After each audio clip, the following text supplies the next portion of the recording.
Season of the Drifter, which is definitely going to be the 6th season of Destiny 2 overall, and the second of 3 expansions from the Destiny 2 Forsaken annual pass. And it's going to be coming out in just days from now. Hello again, ladies and gentlemen. Welcome back to the channel once again. And of course, if you are brand new to the channel, if you're enjoying this gameplay content so far, which is for Destiny 2, Division 2 coming up, Anthem, and so on, definitely hit that sub button. It is definitely free to do. Our road to 1K subscribers continues.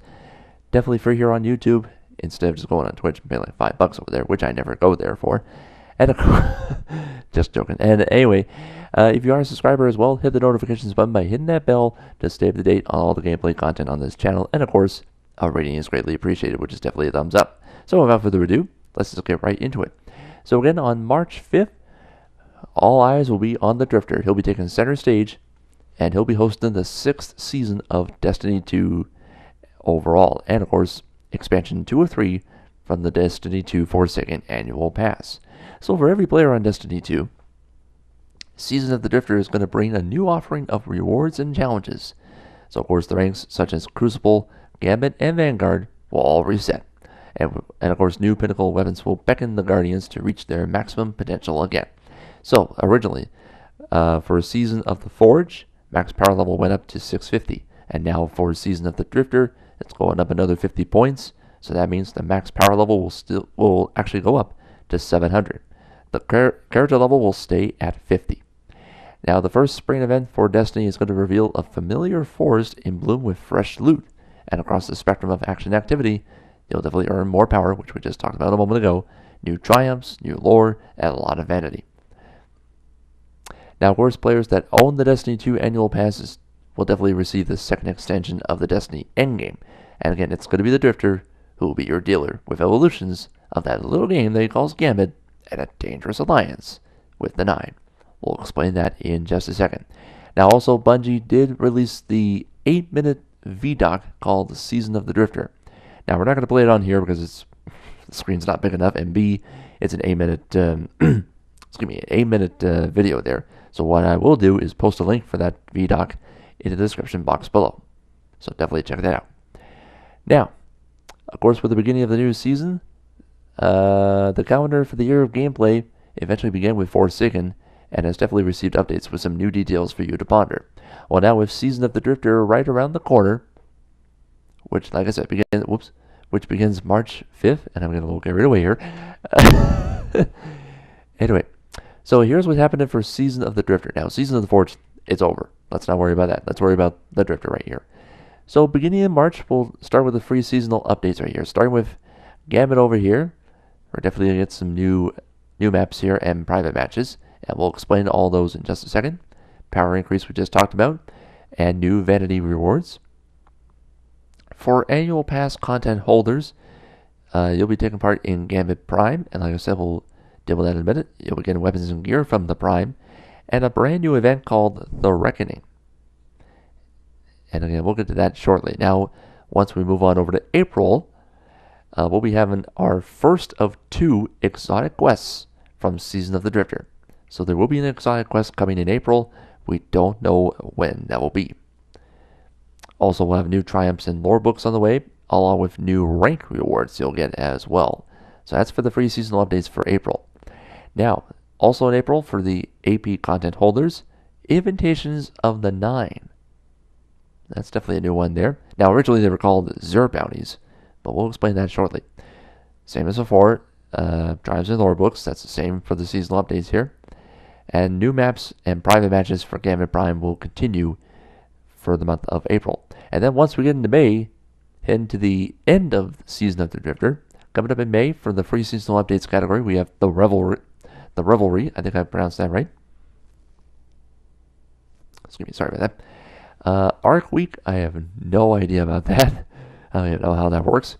And Iron Banner will be part of the free seasonal update, of course, for the entire season of the Drifter. And for the AP content holders, our second of 2 exotic quests will be coming sometime in May, with an Allegiance quest coming our way too. So there you go. Those are the quest lines coming up for Season of the Drifter. Now, before we press on a little bit further, all the way back in December, remember this? Season of blank. that was blank all this time. Well, they actually revealed it during the ViDoc, or just on here on the website here. They have now revealed it for Season 7, called Season of Opulence. I think I pronounced that right. So again, that happens June through August. So that's basically what you're going to get here. And we'll explain more of Season of Opulence on a future video and on a future roadmap update coming your way. Now, let's continue right here. And again, with the Allegiance Quest, which was previously forecasted as the Joker's Wild Weekly Quest, they'll invite you to choose between the Vanguard and the Drifter. And of course, you can pick a side to progress through the quest from their perspective. Now, it's character-based though, so if you have more than one Guardian, you can definitely play it both ways. So pick wisely. Okay? Now, for Invitations of the Nine, which were referred to as Xur bounties, it will be an exploration of the Nine and their mysterious place in the universe. And of course, the path will begin in about 2 weeks' time on March 15th. So that's usually the weekend when Xur arrives. But starting March 15th, owners of the AP will be able to pick up an Invitation of the Nine from Xur. Now, once the objectives are completed, though, it will transform into a bounty called Into the Unknown.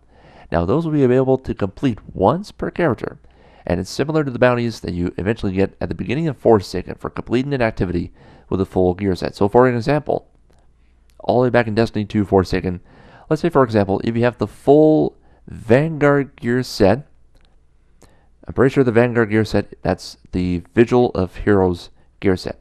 If you get the full set, all you have to do is complete that objective, which is a strike. It could be a heroic or nightfall. Any of those two definitely counts.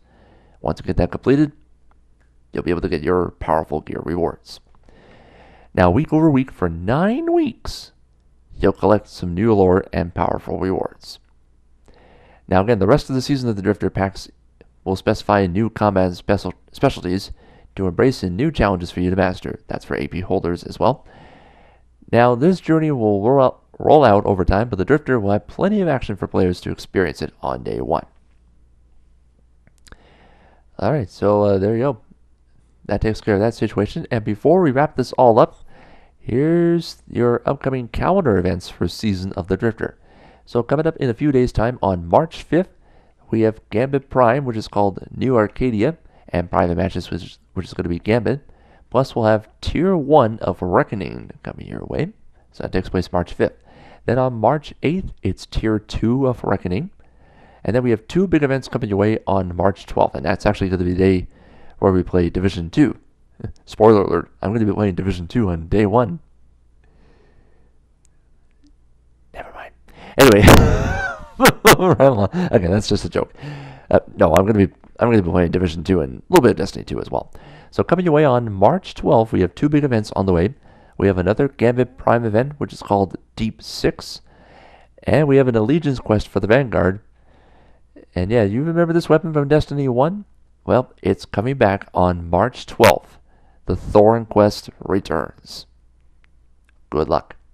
Killing a lot of people in PvP with that weapon. And get ready for the comments of buff this and nerf this, and yeah, I ain't gonna be one of those guys that's gonna be talking about nothing, nerfing and buffing. I'll just keep my mouth shut on that one. Moving right along. March 15th, this will be the day where Invitations of the Nine will happen, and Tier 3 of Reckoning coming your way. Then another Gambit Prime event coming your way on March 19th, which is called Legion's Folly. And then another Gambit Prime event coming your way March 26th, which is going to be Emerald Coast. Gambit Prime continues on April 2nd, and now all maps will be available. So there you go. And then Arc Week takes place on April 9th, so that's free to all players. And then free to all players for the Revelry event. Now this one here will be a very special 3-week event taking place from April 16th all the way to May 6th. Now again, I have no idea about these two as of yet, but once we approach April, we should be able to get some information on those two, which is both Arc Week and the Revelry down the road. So we'll just have to play it out by week. But other than that, that is your video for today. Again, that's your roadmap update and the calendar events for Season of the Drifter. So yeah, Season 6 is just a couple of days away. You definitely don't want to miss it. And on that note, we are done. Thank you for watching this, everybody. We'll see you guys next time.